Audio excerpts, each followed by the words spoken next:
Hi, my name is Jennifer Kovak. I'm representing the Tampa Bay Library Consortium here in Central Florida, and I'm happy to share with you a passage from one of my favorite books, The Lion, the Witch, and the Wardrobe by C.S. Lewis. I chose this book because it really inspired my love for reading in the third grade in Mrs. Cook's class. I loved just escaping in this world that was created in this book, but it also connected me with my peers. And so I think it's very powerful. Once there were 4 children whose names were Peter, Susan, Edmund, and Lucy. This story is about something that happened to them when they were sent away from London during the war because of the air raids. They were sent to the house of an old professor who lived in the heart of the country, 10 miles from the nearest railway station and 2 miles from the nearest post office. He had no wife, and he lived in a very large house with a housekeeper called Mrs. Macready and their 3 servants. Their names were Ivy, Margaret, and Betty. But they do not come into the story much.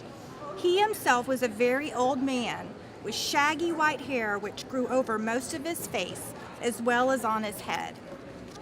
And they liked him almost at once.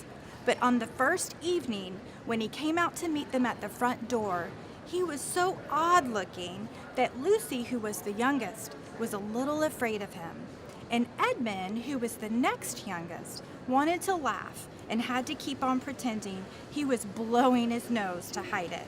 As soon as they had said goodnight to the professor and gone upstairs on the first night, the boys came into the girls' room and they all talked it over. "We've fallen on our feet, and no mistake," said Peter. "This is going to be perfectly splendid. That old chap will let us do anything we like." "I think he's an old dear," said Susan. "Oh, come off of it," said Edmund, who was tired and pretending not to be tired, which always made him bad-tempered. "Don't go on talking like that." "Like that?" said Susan. "And anyway, it's time you were in bed." "Trying to talk like mother," said Edmund. "And who are you to say when I'm to go to bed?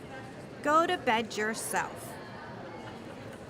Thank you for giving me this opportunity to share one of my favorite stories, The Lion, the Witch, and the Wardrobe by C.S. Lewis.